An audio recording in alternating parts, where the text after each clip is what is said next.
Hello once again and welcome back to MANIME, the anime podcast. In this week's episode of the podcast, I will be talking about the Elusive Samurai and Witch Watch. So I'm back on break first off, so for those of you who have been keeping up with my socials, which are linked in the description by the way, will know that I went on a break for 1 month. Now you might be wondering why.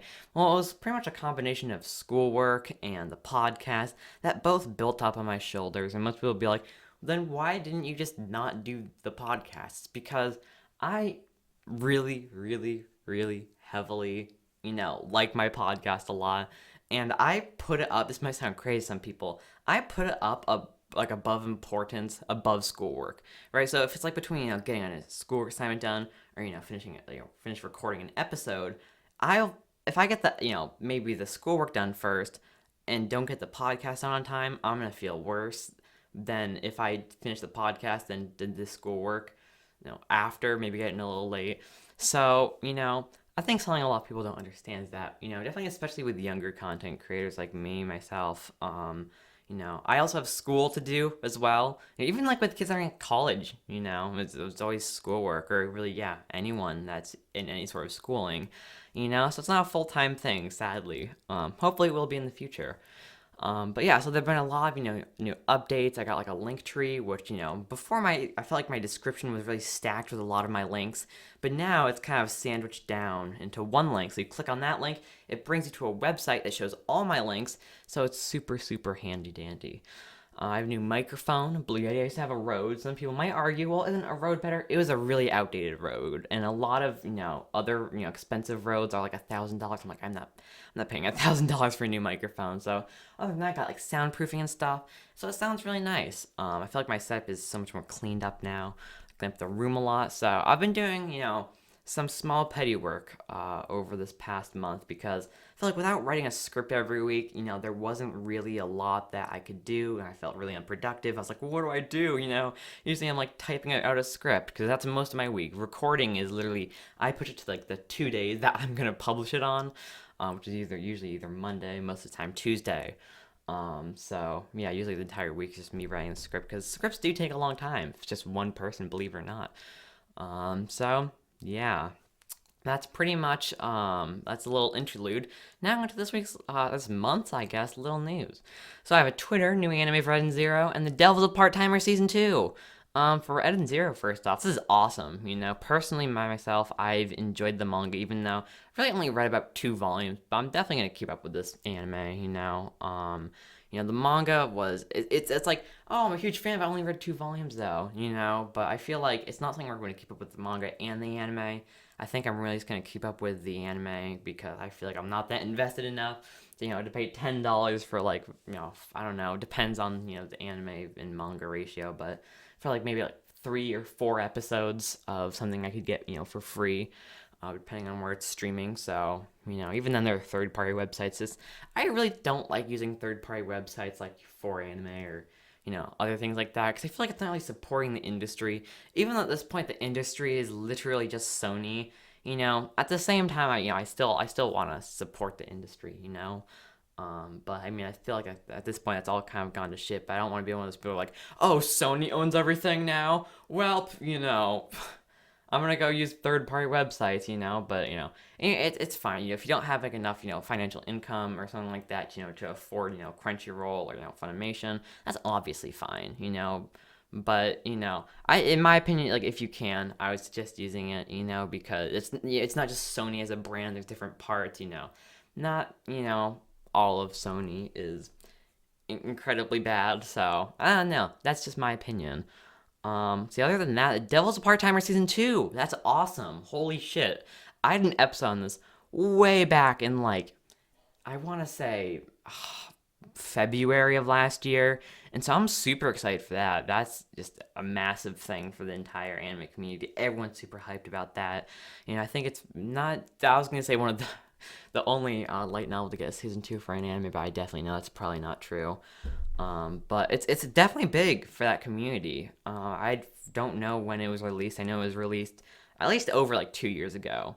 Must have been. So for it to get a season 2 now, this is a massive thing for definitely that community as well. A lot of people are tweeting about it. Everyone's everywhere in the media. So I think we're all really excited for that. It's gonna make for an awesome episode. I love brother and sister episodes where it's like, especially like a Gretsuko. I love doing like a Gretsuko season 2, and then there's like season 3. I don't know if there's a season 4 yet. If I've already covered that.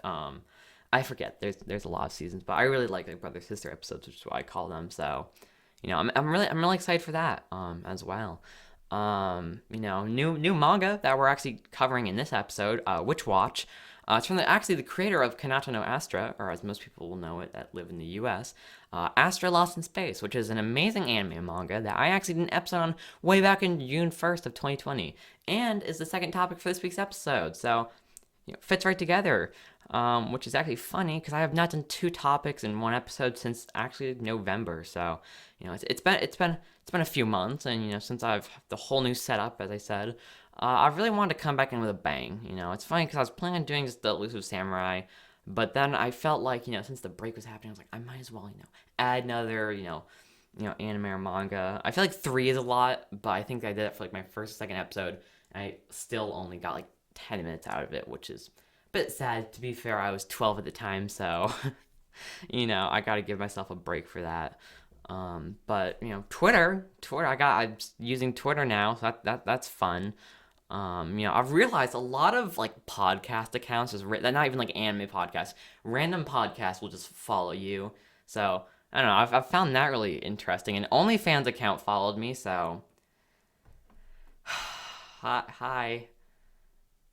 Okay. I'm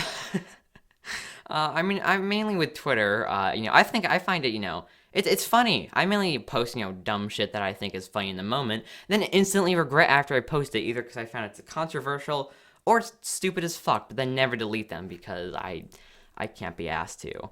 But I feel like at the same time, also, Twitter's like purposely trying to recommend me stuff that will get me pissed off. It's really weird. Just like random ass fights from like accounts that have like 2 followers. Like, it's really weird.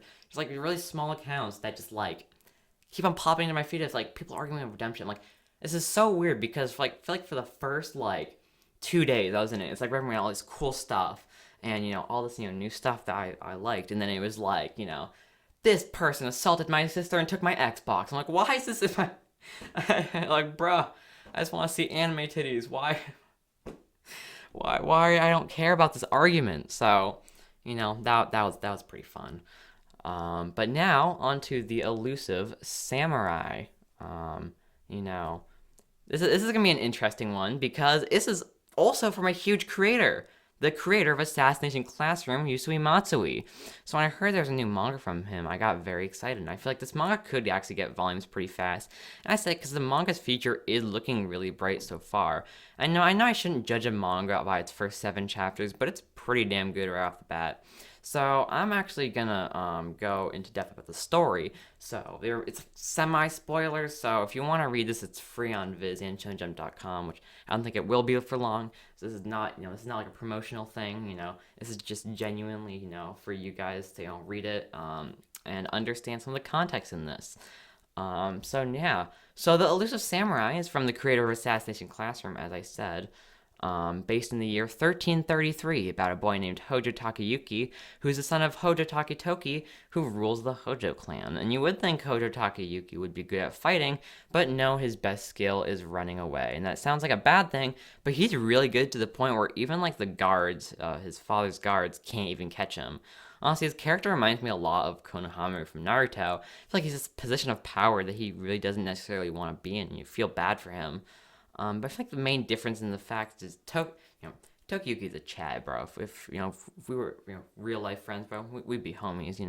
Konohamaru on the other hand's a bitch, and I know from like 0 to 100 really fast, but I just really don't like him in Naruto. I mean, I get he also doesn't want to be in a position of power. I messed that word up. Position of power, but like take advantage of some of the shit that you get. He doesn't do any of that, so that's just why I don't like him in Naruto. Anywho, back to Elusive Samurai. So far, at the first 7 chapters, a good 8 out of 10. It's definitely a series I'll be keeping up with. The plot isn't really the best. I'm, gonna say that. I feel like it's really gonna have to have a semi-abrupt ending because they didn't really give the plot a huge jump into something big. And that might be them saying, or Yusui Matsui saying, hey, this isn't your generic, shonen series. This is, unique. But, I feel like they kind of just gave us the pool and didn't really give a diving board to jump into the series. Because with most shonen, animes or mangas, for those of you who are not very familiar with this genre, usually it's either something where something really tragic happens, or like something where, like, oh, I'm old enough to do this. Like going from Hunter x Hunter, he's like, I'm old enough to go to the Hunter exams, and then it's like, woo, look at this whole new world, like the first episode. But then, on other hands, there's also stuff like, I can't think of other ones, but most of the time it's like either something really tragic happens or something really good happens, and you're interested in entire, new world. And so, but with this, they didn't really do that. It's kind of more like, how do I say this? It's more like small adventures to start off. So, or this small adventure. I haven't really read a lot of it so far, but it's interesting. So we'll see how that goes. If I were to estimate, I'm gonna guess it has about like 15 or 30 chapters before it ends, which sounds kind of mean, but that's just my genuine, estimate. We'll see how that goes in the future. Other than that, though, on a positive note, the character development has been pretty good in the first 7 chapters, too, which is something you don't really usually see a lot of. The artwork really reminds me so much of Assassination Classroom, especially the greedy face. I'm sure, fans of Assassination Classroom are very familiar with. Usually when a character gets really greedy or mean or some sort of, rich dick, they get some sort of, like, really pudgy, like, pig, greedy, mean face. And I think that's one of the things that makes Yusui Matsui's artwork, just work in general, so distinguishable just from other mangakas and creators. So, I definitely find that as a huge thing that's, really interesting and cool. So now, on to Witch Watch. So I said in the little news segment, this comes from the creator of Astra Lost in Space, which is an amazing manga and anime, so if you have not already, you should go check those out. It kind of reminds me a little bit of Among Us, which is pretty dead right now, but at this point, I've seen so many shitty memes of, people being like, hey, look, it's Among Us. I'm like, okay, this is... Oh boy, this is getting a bit annoying at this point, so I thought I'd be a cheeky little dick and, add that in. So I might as well now get into what it's about. So for those of you as well as, with Elusive Samurai that have not read this, it's still free, I'm pretty sure, on Viz.com or ShonenJump.com, so go read that because this is just the entire plot. There might be a little bit of spoilers. I don't ever know what I'm talking about, so just go over there first, please, if you have not already read it. So Witch Watch is about a boy named Morihito, and he lives a normal life with his dad, who looks like he has small devil horns, because for some reason, his hair just looks like that on the sides. Like, I'm not even trying to poke fun at that. I legitimately thought his dad was like Lucifer, like in devil, human form or something like that.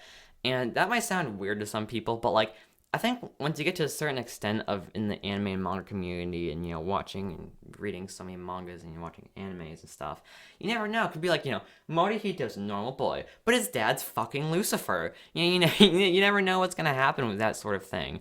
It's like if you even rewatched, like, The Devil's a Part-Timer recently. It just really looks a little scarily too much like that.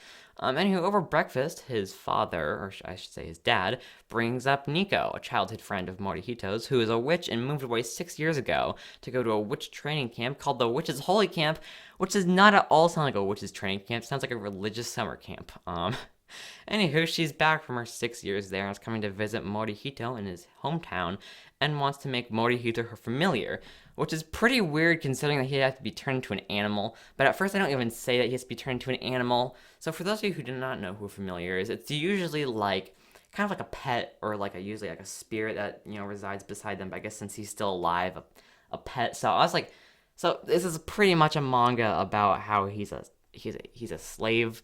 It confused me a lot, but then they kind of shy off that fact, that she wants him to become her familiar, and they kind of just like, oh nope, never mind, you don't have to. Which I'm like, he did not have a bigger relief that he doesn't have to be a human slave. Kind of confusing, but okay. Anywho, his dad has to be sent off on a business trip, so Morihito and Nico will be staying in the same house alone. She makes her entrance into this manga by crashing through the windows of his house. The best way to enter into manga or anime. And while Morihito is sweeping up the glass that she's broke through the window with, Nico is just fangirling over him in the corner, which I find this really funny because you don't really see that in a lot of, shonen mangas and mangas in general that aren't harems.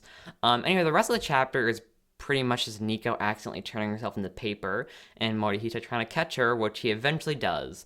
And the main character, the main catch of the first episode is in pretty much introducing all the characters and the fact that Nico is in love with Morihito, and his dad telling him there will be a bunch of bad people coming to see Nico and trying to, kill her, I'm assuming, and he's gonna have to fight them off, pretty much.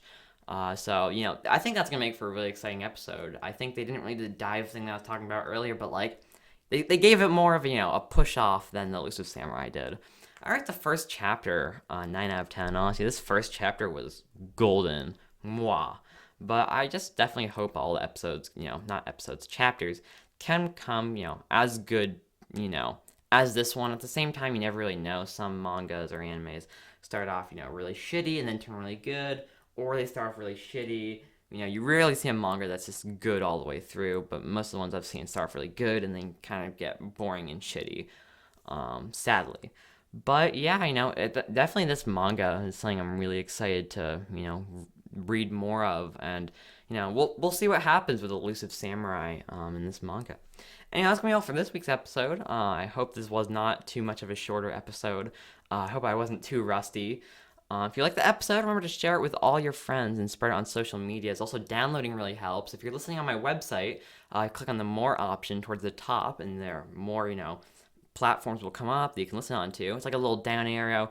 If you press that, it really does help me out a lot. It's free. So I thank you guys very, very much for just even listening. Really, from the bottom of my heart, really does mean a lot. Shout out to all my Patreons. All their stuff will be linked in the description as well. If you want to become a Patreon as well as get a lot of cool benefits as well, my Patreon page is linked in the description. My Twitter, other social media handles, business inquiries are linked in the description as well. So yeah, that's gonna be all for this week's episode. Thank you guys very, very much for listening. It really does mean a lot. And I'll see you guys later.